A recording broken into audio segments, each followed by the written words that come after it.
இன்றைக்கி டே 14 of 30 day book challenge. இன்றைக்கி நம்ம பார்க்க போகிற புக் வந்து த ஒன் திங். ஸோ இந்த டைட்டில் சொல்கிற மாதிரி உங்கள் லைஃப்பில் வந்து ஏதோ ஒரு விஷயம் இருக்கும். அந்த ஒரு விஷயத்த நீங்கள் வந்து ஃபுல் ஃபோக்கஸ்டாக நீங்கள் பண்ணிங்கன்னா மற்ற எல்லா விஷயங்களும் ரொம்ப ஈஸியாகிடும். அந்த ஒரு விஷயம் உங்கள் லைஃபை கம்ப்ளீட்டாக மாற்றும்.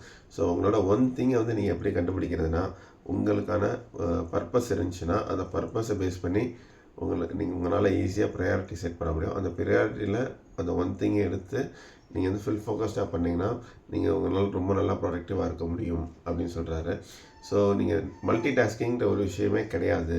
நீங்கள் மல்டி டாஸ்க் பண்ணி லைஃப்பில் வந்து சக்ஸஸ் வந்து சீக்வன்ஷியலில் தான் வரும், சேர்ந்து வராது. ஸோ சீக்வன்ஷியல்னா நீங்கள் ஒரு விஷயத்தை எடுத்து ஃபோக்கஸ் பண்ணுவீங்க, அதில் சக்சீட் பண்ணுவீங்க, அடுத்து இப்படி சீக்வன்ஷியலி தான் சக்ஸஸ் வரும்னு சொல்கிறாரு. அண்டு ரொம்ப ரொம்ப இன்ட்ரெஸ்டிங்கான விஷயம் என்னென்னா, ஒர்க் லைஃப் பேலன்ஸுன்றது ஒன்று கிடையவே கிடையாது. நீங்கள் வந்து மாட்ரேட்லேயே எப்போயுமே ஒர்க் லைஃப் வந்து நீங்கள் பேலன்ஸ் பண்ணிகிட்டே இருந்தீங்கன்னா உங்களால் ஒரு விஷயத்தை செய்ய முடியாது. சர்டன் டைம்ஸில் வந்து உங்களோட ஒர்க்குக்கு வந்து நீங்கள் ஃபுல் ஃபோக்கஸ் கொடுக்க வேண்டியது இருக்கும்.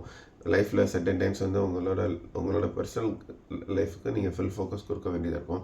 ஸோ ரெண்டு எக்ஸ்ட்ரீமாக நம்ம போயிட்டு வரும்போது தான் இருக்கும் அப்படின்னு சொல்கிறாரு. ஸோ இதை பற்றி உங்களோட தாட்ஸ் என்ன?